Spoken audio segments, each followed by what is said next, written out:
Good evening, ladies and gentlemen, trees and non-binaries. It's Adam, one of the principal contributors. You can find my writing in and around certain settings for your adventures, or writing monster stats for dragons, malicious fairies, and the porcupine. So I've had some people on our Discord server, which you should definitely join if you're not already a part of. Links to that will be found down below. People have asked me, Adam, how have you generated those stat blocks? How have you been able to put them together? They look exactly like ones you'd find out of the Monster Manual or some such official Wizards publications, and you can find it right here. This is the website I've been using for a very long time, homebrewery.naturalcrit.com, link to it down in the description below. As you can see from the main landing screen, it's got everything you need in terms of its instructions all on the page as how it would look at the end, and in the text box on your left, which is where you will enter a lot of your gubbins and details. You can generate just about anything here and it will look like the offending article as you'd find it in a finished Dungeons & Dragons supplement or official book, which is why I think it's very effective. And I've seen other resources like it. They're quite good, but there's something about the official authenticity of the sort of faded parchment look and the fonts that they use that I find just more comforting to read. So I'm just going to quickly run through all of the little sections and all of the resources that this toolbox has so that you can use it to brew, race options, monster stats, and all the things in between for your own games. So with the landing page, it's got the various different kinds of titles, as you'd see going through some of their pages. The distinction between some of the titles is depending on how number of the hashes you put in. I will admit I don't have very much of a techie or coding background, but there is a lot of elements to that which is quite effective. So if you have like very, very, very basic levels of HTML, a lot of these terms of the actual input and coding will actually seem quite familiar to you.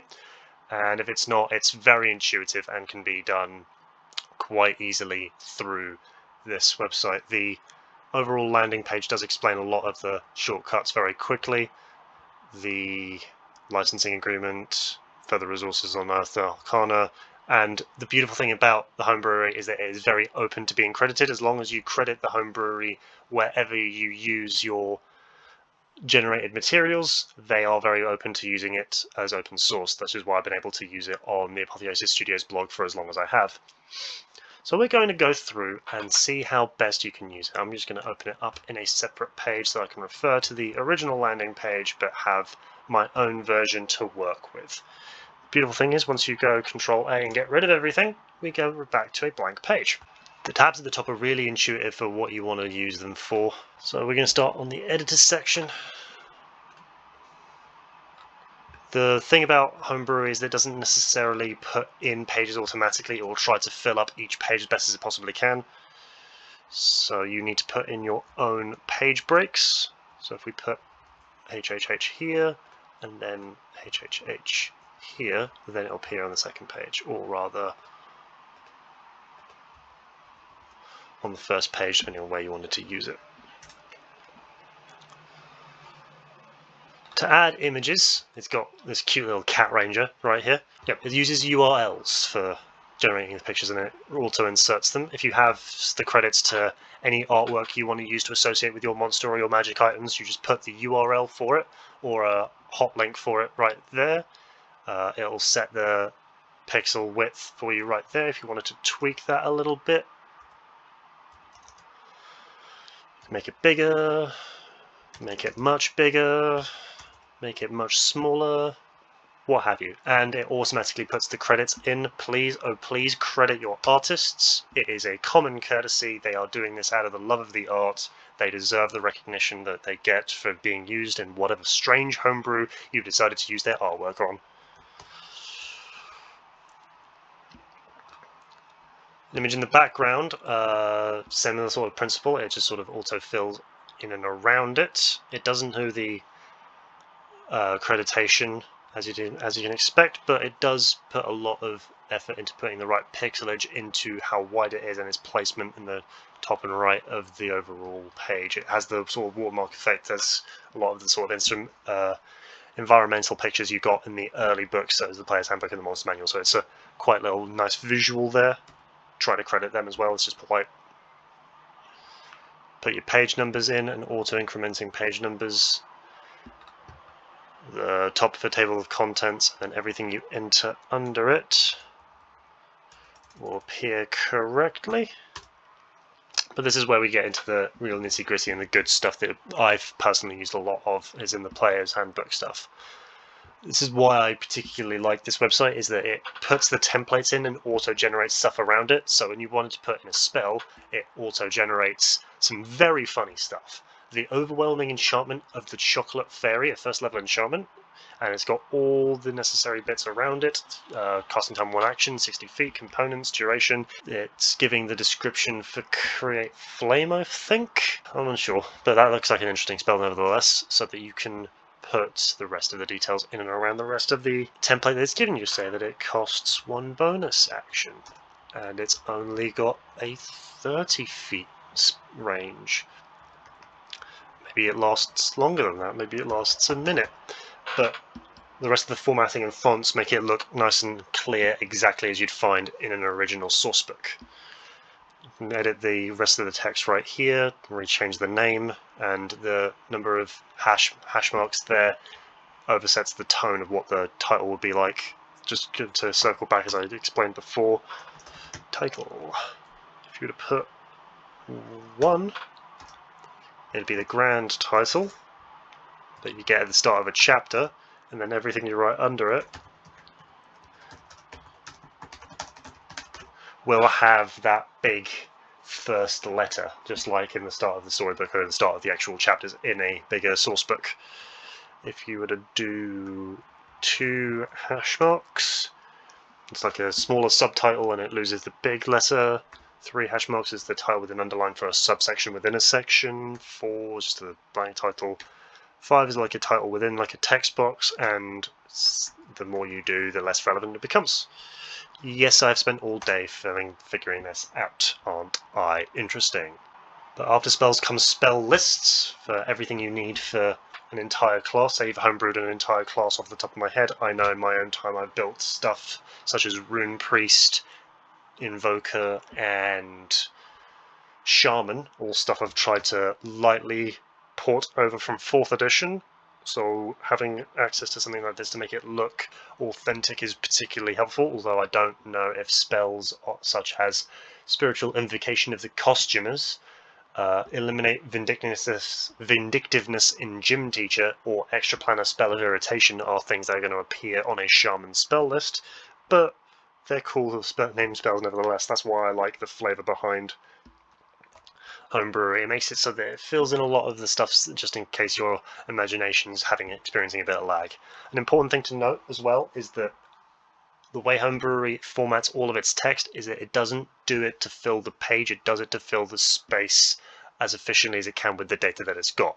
If it were doing it properly, these columns would go all the way down and then restart. But the more stuff you enter in front or behind or in between will start to fill up the rest of the page space that you've got down the bottom here. You need to be very careful about how you manage the information you're entering at a given time, because after a while it will start to create a 5th column and you'll only see half of the text, which is when you need to naturally put in a page break, and then it will fill the rest of the space and the new page that you've just given it as efficiently as possible. A class feature, and this is particularly helpful to start off your own homebrew class. It's got class features as a fishmonger, because yes, you can go out on an adventure, hook 'em fish. It has the overall layout for the starting area for a class. Your hit points, hit dice, proficiencies, starting equipment, including 10 lint fluffs, which seems pretty handy. It's all there for you to fill in the details of your class as you see fit, change the hit points and hit dice, upgrade some of the armor weapons, change some of the saving throws and skills. The little green boxes you find as a sidebars. One of my particular favourite ones of these and across all of D&D books is the one that very boldly says, I think first appearing in Guildmaster's Guide to Ravnica, saying, temporary hit points do not stack. I particularly like that one because that is a rule that I knew from the beginning, but most people didn't. The little green sidebars are there to easily input. You can add them just by putting in the more than sign, so you can put, and everything behind it will be input in a big old green box. The more than sign will actually become very important when it gets to the thing I use the most.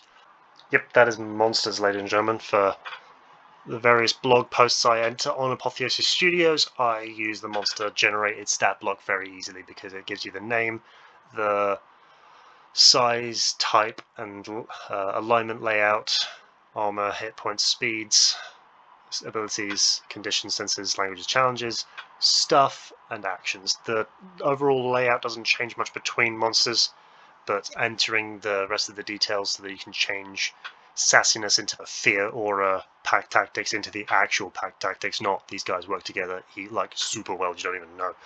Because it does have the beauty of putting in its own pre-generated stuff, Sparkle Muffin, Peacock Spider, Tiny Cutie, Lawful Koi, but the beautiful thing is if you were to take this all away and then generate a different monster stat block, you get the Gum Elemental.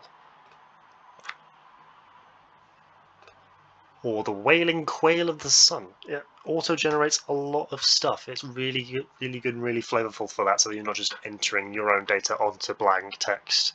I just like that little bit of interaction.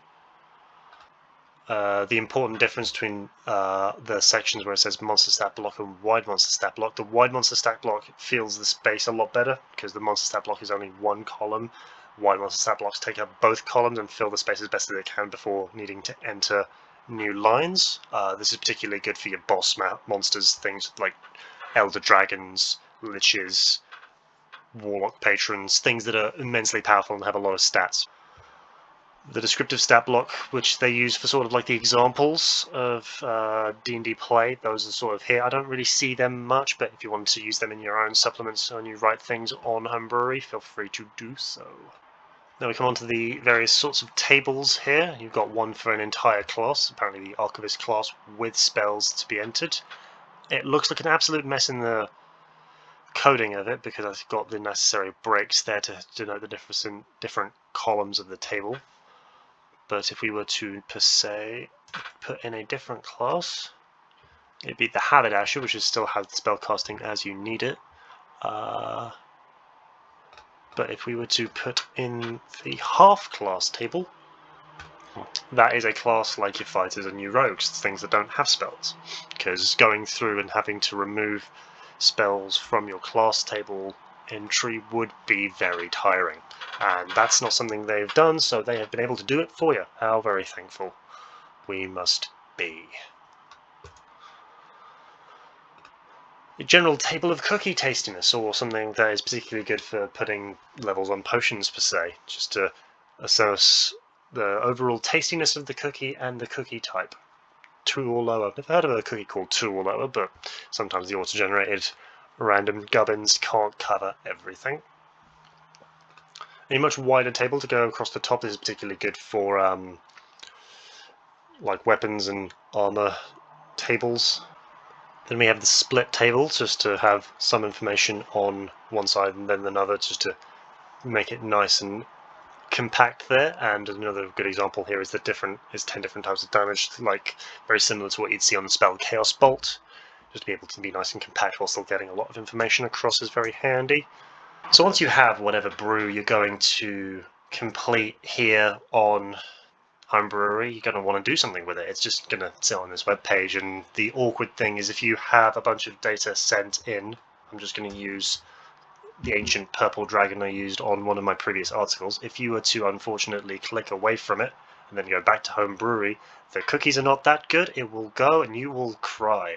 So when you have your stuff that you want to set in and you want to use, you have a few options. Personally, I like to take screenshots and use them as JPEGs. They're more handy for me just to swipe through them while looking through the gallery on my phone during a session, or to just post into an article, but you can save them if you create an account here with Homebrewery, and they'll be there for you to amend and edit later. Looking back, there's one of my blank ones, and here the ancient purple dragon. I can click edit on, it'll open up in a new window, and there it is. Just a good way to keep them nice and secure so you don't accidentally delete them, and it's good to have them in multiple places. I still like having them as images but having them saved there and having them be easier to edit with all of the data there but still saved is also very handy. Third way you can do it is if you're happy and squared away, you proofread it and it's all looking good, you can click Get PDF here in the top right, and it will convert everything into a PDF for you to just save back in and redistribute among your players. One annoying thing though is that when it does convert this way, there is a huge white box here at the bottom. If it's something you're willing to get past, or if you've got some particularly good Adobe tools where you can just get rid of that and just shrink the actual visual pages, then it works perfectly well. And I think that should do it. Any further questions, you can find me on Discord, very simply just at Adam Ray on the Apotheosis Studios Discord server, and I'm willing to answer any and every question about homebrewery. Like I said, it is something I use very actively to brew my own materials, as I find it just much nicer to look at when it's close to the actual source material.